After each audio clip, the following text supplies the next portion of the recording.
18 ذوالحجہ کو خلفائے راشدین میں سے حضرت عثمان غنی رضی اللہ تعالی عنہ کی شہادت واقع ہوئی ہے۔ موقع کی مناسبت سے اپنے گزشتہ بالترتیب چلنے والے موضوع سے ہٹ کر مختصراً حضرت عثمان غنی رضی اللہ تعالی عنہ کی سیرت اور عظمت پر چند باتیں عرض کروں گا۔ یہ تذکرے ہمارے لیے اس لیے بھی ضروری ہے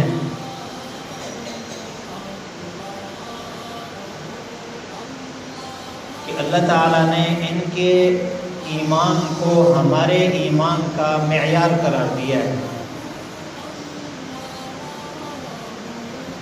ہم اس وقت تک اللہ کے نبی صلی اللہ علیہ وسلم کے قرب میں نہیں آ سکتے جب تک ہماری اتباع صحابہ کی اتباع جیسی نہیں ہوگی۔ آپ صلی اللہ علیہ وسلم نے تو اپنے فرامین امت کو پیش فرما دیے، امت نے کیسے ان فرامین پر عمل کرنا ہے، اللہ کے نبی صلی اللہ علیہ وسلم کے اوامر پر اپنے آپ کو کیسے کاربند کرنا ہے، اس کے لیے نمونہ صحابہ ہے۔ صحابہ کو دیکھیں گے اس لیے کہ ان کی اتباع اور ان کا اوامر پر عمل کرنا اور نواہی سے رک جانا اور اپنی جان، اپنا مال، اپنے سب کچھ اللہ کے نبی صلی اللہ علیہ وسلم کے فرمان کے سپرد کر دینا، یہ اللہ کو اتنا پسند آیا کہ اللہ نے ان کے لیے اولئک هم الراشدون، اولئک هم المفلحون، اولئک هم الفائزون رضی اللہ عنہم ورضوا عنہ جیسے بہترین اعزازات سے قرآن مجید میں نوازا ہے اللہ نے۔ اس لیے ان حضرات کا تذکرہ ضروری ہے۔ حضرت عثمان غنی رضی اللہ تعالی عنہ غالباً 5ویں نمبر پر نسب میں حضور صلی اللہ علیہ وسلم کے نسب کے ساتھ جا ملتا ہے۔ عثمان بن عفان بن ابو العاص بن امیہ بن عبد الشمس بن عبد مناف، پھر آگے ایک ہی سلسلہ ہے، اور والدہ کی طرف سے آپ صلی اللہ علیہ وسلم کے ساتھ ان کا قریبی رشتہ ہے۔ ان کی والدہ حضور صلی اللہ علیہ وسلم کی پھوپھی کی بیٹی تھی، اتنا گہرا تعلق۔ یہ ابتدائی تعارف عرض کر رہا ہوں۔ حضور صلی اللہ علیہ وسلم کی ولادت سے 6 سال بعد ان کی ولادت ہوئی۔ عرب میں خاص واقعے کے ساتھ آگے سال شمار ہوتے تھے۔ آپ صلی اللہ علیہ وسلم کی ولادت عام الفیل میں ہوئی، جب مکہ پر ابرہہ نے حملہ کیا تھا تو 50 دن بعد آپ صلی اللہ علیہ وسلم کی ولادت ہوئی، اور اس سال کو عام الفیل کہتے ہیں۔ 6 سال بعد حضرت عثمان رضی اللہ تعالیٰ عنہ کی ولادت ہوئی۔ اللہ تعالیٰ نے عجیب کمالات سے نوازا۔ یہ ابتدائی مسلمانوں میں سے ہیں۔ 4 سب سے پہلے ایمان لانے والے، سب سے پہلے ایمان لانے والی عورت تھی حضرت خدیجہ الکبریٰ رضی اللہ تعالی عنہ، پھر صدیق اکبر رضی اللہ تعالی عنہ، حضرت علی رضی اللہ تعالی عنہ، زید بن حارثہ رضی اللہ تعالی عنہ۔ 5ویں نمبر پر حضرت عثمان غنی رضی اللہ تعالی عنہ ہے۔ صدیق اکبر رضی اللہ تعالی عنہ نے سب سے پہلے جب ایمان قبول فرمایا، اللہ کے نبی صلی اللہ علیہ وسلم سے عرض کیا، اللہ کے رسول میرے لیے کیا حکم ہے؟ آپ نے فرمایا جو کچھ میں نے آپ کو پیش کیا آپ لوگوں کو پیش کریں۔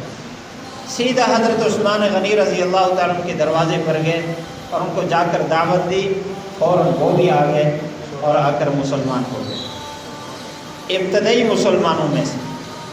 اللہ تعالیٰ نے ہر صحابی کو بعض ایسی خصوصیات دی ہیں جو دوسرے صحابہ میں نہیں پائی جاتی۔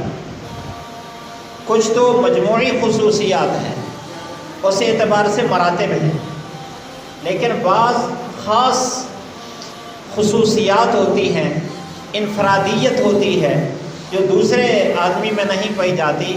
حضرت عثمان رضی اللہ تعالیٰ عنہ میں کافی انفرادیات تھی جو دوسرے صحابہ میں نہیں پائی جاتی۔ مثال کے طور پر آپ صلی اللہ علیہ وسلم نے نبوت سے پہلے اپنی بیٹی حضرت رقیہ رضی اللہ تعالیٰ عنہ نکاح حضرت عثمان غنی رضی اللہ تعالیٰ عنہ سے کر دیا۔ اس کے بعد جس سال بدر ہوا، یہ 2 ہجری کو ہوا ہے، بدر والے دن ادھر اللہ تعالیٰ کی طرف سے فتح ہوئی۔ حضرت رقیہ رضی اللہ تعالیٰ عنہ بیمار تھی۔ آپ صلی اللہ علیہ وسلم نے حضرت عثمان رضی اللہ تعالیٰ عنہ کو فرمایا کہ آپ میری بیٹی کی تیمارداری میں رہیں، آپ بدر کے شمولیت کرنے والوں میں آپ کا شمار ہوگا۔ اس لیے بخاری شریف میں جو روایت ہے جس میں اہل بدر کا نام لکھا ہوا، اس میں عثمان بن عفان رضی اللہ تعالیٰ عنہ کا نام ہے۔ اگرچہ شریک نہیں ہوئے، لیکن اللہ کے نبی صلی اللہ علیہ وسلم نے ان کو شریک شمار فرمایا ہے، اور جس طرح باقی صحابہ شریک ہونے والوں کے لیے مال غنیمت میں حصہ تھا، اسی طرح عثمان رضی اللہ تعالیٰ عنہ کے لیے بھی حصہ تھا۔ اسی دن حضرت رقیہ رضی اللہ تعالیٰ عنہ کی وفات ہوئی۔ آپ صلی اللہ علیہ وسلم نے اپنی دوسری بیٹی حضرت ام کلثوم رضی اللہ تعالیٰ عنہ کا نکاح کر دیا۔ حضرت علی بن ابی طالب رضی اللہ تعالیٰ عنہ فرماتے ہیں، سمعت النبی صلی اللہ علیہ وسلم ان کان لی 40 بنتا۔ حضرت علی رضی اللہ تعالیٰ عنہ فرماتے ہیں، میں نے آپ صلی اللہ علیہ وسلم سے اپنے کانوں سے سنا، آپ فرما رہے تھے کہ اگر میری 40 بیٹیاں ہوتی اور یکے بعد دیگرے وہ فوت ہوتی چلی جاتی تو ساری کی ساری میں حضرت عثمان کو دے دیتا۔ حضرت ام کلثوم رضی اللہ تعالی عنہ کی وفات بھی 9 ہجری کو ہو گئی، جس سال اللہ کے نبی صلی اللہ علیہ وسلم نے حج فرمایا۔ یہ خصوصیت حضرت عثمان رضی اللہ تعالیٰ عنہ کو ہے۔ بہتی ایک حدیث کی کتاب ہے، اس میں یہ روایت ہے، فرمایا کہ آدم علیہ السلام سے لے کر قیامت تک کوئی آدمی ایسا نہیں ہے جس کے نکاح میں کسی نبی کی 2 بیٹیاں آئی ہوں سوائے حضرت عثمان کے۔ یہ انفرادیت حضرت عثمان رضی اللہ تعالیٰ عنہ کے لیے۔ اور ذات الحجرتین ان کو کہا جاتا ہے، ذو الحجرتین، کہ وہ صحابی ہیں جن کو 2 ہجرتیں نصیب ہوئی۔ سب سے پہلے آپ صلی اللہ علیہ وسلم کا فرمان ہے، آپ نے فرمایا کہ لوط علیہ السلام کے بعد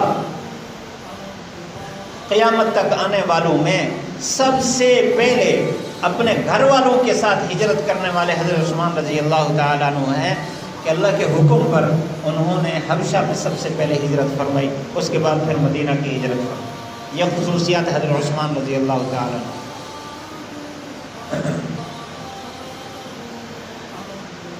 بدر میں شریک نہیں ہوئے، اللہ کے نبی نے شریک ٹھہرایا ان کو کہ اللہ کے نبی کے حکم پر وہاں تھے۔ اور پھر 6 ہجری کو جب آپ صلی اللہ علیہ وسلم 1500 صحابہ کو لے کر اب عمرہ کے لیے تشریف لے گئے حدیبیہ کے مقام پر، وہاں کافی دن رہے، مشرکین مکہ نہیں آنے دے رہے تھے۔ آپ صلی اللہ علیہ وسلم نے حضرت عمر رضی اللہ تعالیٰ عنہ سے فرمایا، آپ جاؤ، جا کر مشرکین کے سرداروں سے کہو کہ ہم صرف عمرہ کرنے کے لیے آئے، آپ کے ساتھ جنگ کرنے کے لیے نہیں آئے، ہمیں عمرے کی اجازت دے دیں۔ حضرت عمر رضی اللہ تعالیٰ عنہ فرمایا کہ میں تو وہ ہوں، میرے لیے تو بہت سارے ترس رہے ہیں، آپ عثمان بن عفان کو بھیجیں، ان کے احسانات ہیں مکہ والوں پر۔ فیصلے کے مطابق حضرت عثمان غنی رضی اللہ تعالیٰ عنہ کو بھیجا گیا۔ بات مشہور، انہوں نے روک لیا، بات مشہور ہو گئی، عثمان رضی اللہ تعالیٰ عنہ شہید ہو گئے۔ آپ صلی اللہ علیہ وسلم نے بیعت رضوان جو مشہور ہے، ایک ککر کے درخت کے نیچے آپ نے سب سے بیعت لی۔ یہ بیعت جہاد تھی، اس بات پر بیعت لی کہ جب تک حضرت عثمان کا بدلہ نہیں لیں گے واپس نہیں جانا۔ سب نے بیعت کی اور اللہ کی طرف سے یہ حکم تھا۔ آخر میں آپ صلی اللہ علیہ وسلم نے فرمایا عثمان بن عفان فی حاجت اللہ و حاجت رسولہ، کہ اللہ کے کام اور اللہ کے رسول کے کام میں گئے ہوئے ہیں، تو یہ میرا ہاتھ ہے، یہ ہاتھ عثمان کا ہے۔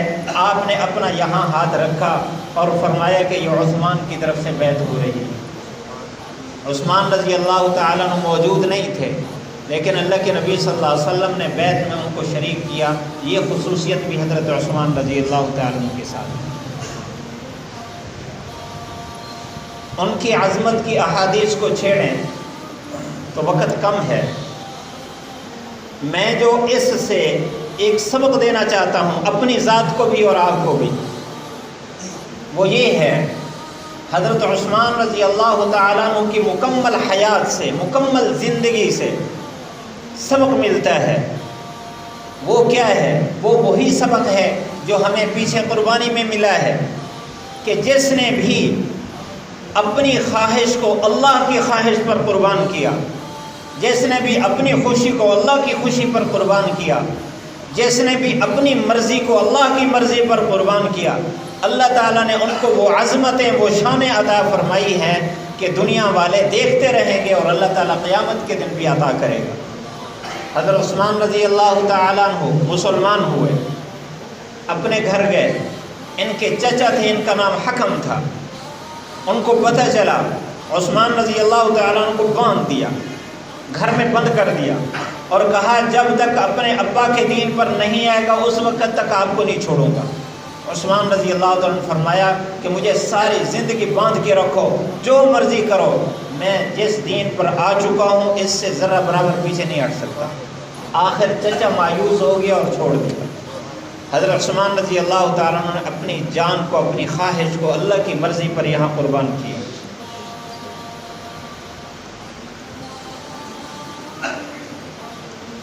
خواہش تھی کہ بدر میں شریک ہو جاؤں، بڑی سعادت مل رہی تھی، مکہ میں بڑے ظلم ہوئے، ستم ہوئے، سب صحابہ کی یہ خواہش تھی، لیکن یہاں بھی انہوں نے اپنی خواہش کو اللہ کے نبی کی خواہش پر قربان کیا، وہاں ٹھہر گئے، شریک نہیں ہوئے۔ اللہ تعالیٰ نے ان کو حضور صلی اللہ علیہ وسلم نے اللہ کے حکم سے ان کو بدر کے شریکوں میں شمار فرمایا، اپنی خواہش کو اللہ کی خواہش پر قربان کیا، اللہ نے عظمت عطا فرمائی۔ بیعت رضوان کے موقع پر جب صحابہ کرام رضوان اللہ علیہم اجمعین رکے ہوئے تھے، سب کی خواہش تھی عمرہ کرنے کی، رات کو گئے، اپنے چچا زاد بھائی کے پاس ٹھہرے، صبح کا وقت ہوا تو چچا زاد بھائی کہتے ہیں آپ کو پتہ ہے مکہ کے سردار بڑے متکبر ہیں، آپ نے جو اپنی یہ چادر ٹخنوں سے اوپر کر رکھی ہے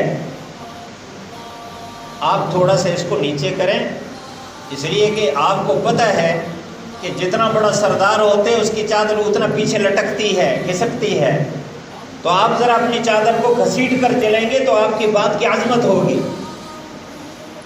حضرت عثمان رضی اللہ تعالیٰ نے فرمایا اب حالات کا تقاضا یہ تھا کہ چادر کو نیچے کریں، ایک بات منوانی ہے، لیکن فرمایا کہ میں نے اللہ کے نبی صلی اللہ علیہ وسلم کی چادر کو دیکھا، آپ کی چادر آپ کے ٹخنوں اور آپ نے گھٹنوں کے درمیان، پنڈلی کے درمیان میں نے دیکھی ہے، میری چادر اس سے ایک ذرہ برابر بھی نیچے نہیں ہو سکتی۔ اگر سنتے ہیں بات سن لیں، اگر نہیں سنتے نہ سنیں، میں اللہ کے نبی کی سنت کے خلاف نہیں کر سکتا۔ اپنی خواہش کو قربان فرمایا، اللہ تعالیٰ نے اتنا عظمت عطا فرمائی کہ قرآن مجید میں اس بیعت کا تذکرہ فرمایا، اور اللہ کے نبی صلی اللہ علیہ وسلم نے انہی کی بدلے کے لیے تمام صحابہ سے بیعت فرمائی، اور اللہ تعالیٰ نے فرمایا ید اللہ فوق ایدیہم، اللہ کا ہاتھ ان سب کے ہاتھ کے اوپر تھا۔ یہ خصوصیت حضرت عثمان رضی اللہ تعالیٰ عنہ کی خواہش پر اللہ تعالیٰ نے یہ عطا فرمائی۔ زندگی کے جس پہلو کو دیکھا جائے اس میں یہ سبق ملتا ہے کہ جس نے بھی اپنی خواہش کو اللہ کی خواہش پر قربان کیا، اللہ تعالیٰ نے ان کو عظمتیں عطا فرمائی۔ بیر روما ہے، یہودی مالک ہے، نہیں آنے دیتا۔ آپ صلی اللہ علیہ وسلم نے صرف اعلان فرمایا کہ کوئی ہے جو اس کو خرید کر مسلمانوں کو وقف کرے۔ حضرت عثمان رضی اللہ تعالیٰ عنہ اسی مجلس میں کھڑے ہو گئے اور عرض کیا اللہ کے رسول میں خریدتا ہوں، خرید کر وقف کر دیا۔ اور غزوہ عسرہ سب سے مشکل غزوہ جو 10 ہجری میں واقع ہوا ہے، آپ صلی اللہ علیہ وسلم نے اعلان فرمایا چندے کا، 300 اونٹ ساز و سامان سمیت پیش کیے۔ یہ اپنی خواہش کو اللہ کے نبی کی خواہش پر قربان کیا۔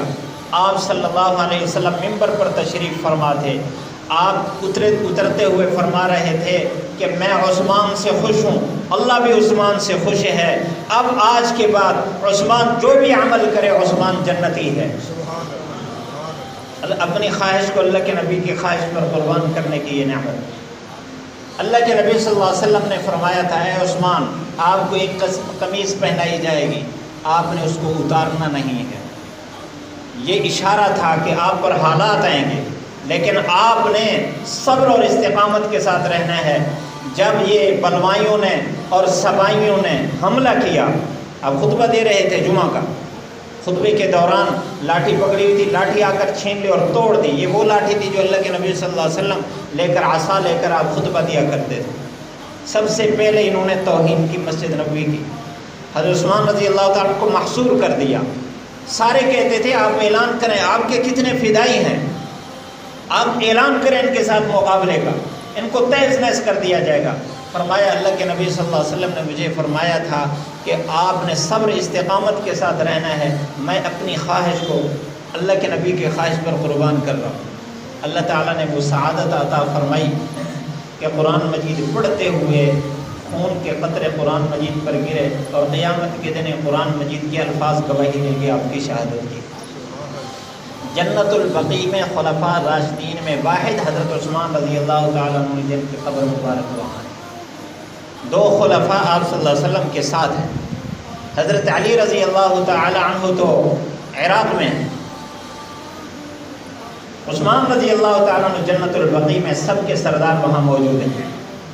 یہ خصوصیات حضرت عثمان رضی اللہ تعالیٰ عنہ کی ہمیں سبق دے رہی ہیں کہ اللہ کی خواہش پر اپنے خواہش کو قربان کر دو، اللہ دنیا میں بھی عزت دے گا، آخرت میں بھی عزت دے گا۔ اللہ تعالیٰ ہم سب کو عمل کی توفیق نصیب